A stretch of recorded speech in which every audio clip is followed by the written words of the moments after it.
there a judicial warrant?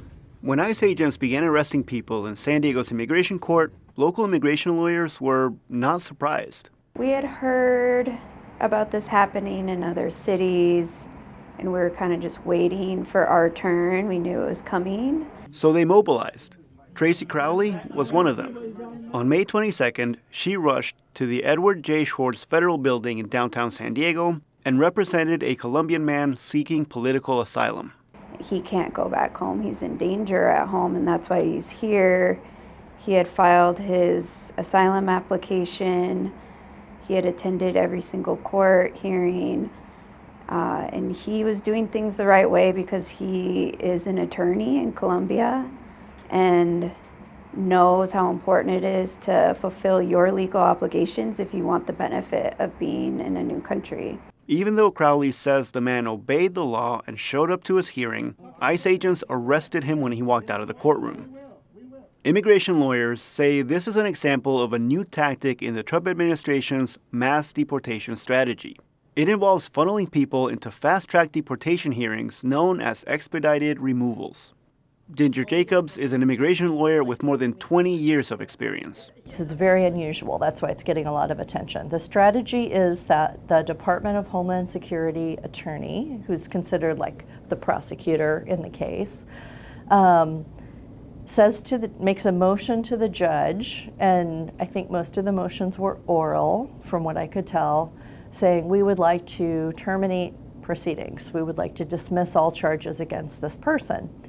Now, normally we would think, as an immigration attorney, you would think that's a good thing. Hey, your client's out of immigration court proceedings. Yay, now you can maybe move on to pursue another form of relief. But that is not what's happening.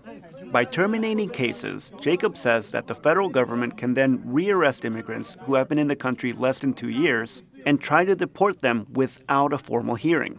But the reason that they were trying to terminate cases was that if the case was terminated, if the person was not under the court's jurisdiction, then they were being subjected to expedited removal proceedings, which is a form of removal that does not involve a judge. Under expedited removal, immigrants have far fewer rights.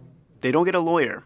And instead of a hearing by an impartial judge, they are interviewed by a Department of Homeland Security employee. Lawyers say that this strategy is a way to avoid giving immigrants due process. It is exactly what immigration lawyer Adriana Sarkis says ICE tried to do to one of her clients.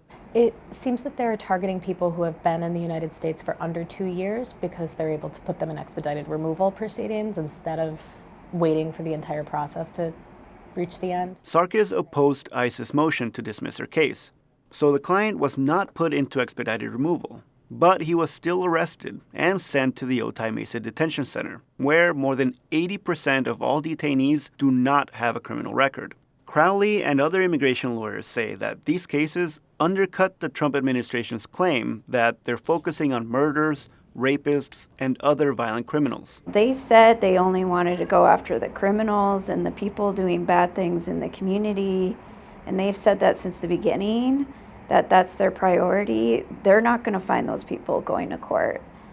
Like, those people are not there. They blew off their court dates. ICE did not respond to a request to comment on these criticisms. Crowley hopes that these cases have at least one silver lining, that they lead to a change in public opinion about immigration issues. I think people prefer this to be under the rug and outside of their field of vision, but now that it's in their field of vision, maybe people will get behind comprehensive immigration reform that treats people with respect and dignity. Recent polling shows that just over 50% of Americans still approve of Trump's immigration policy, but it is a slight drop from February. Gustavo Solis, KPBS News.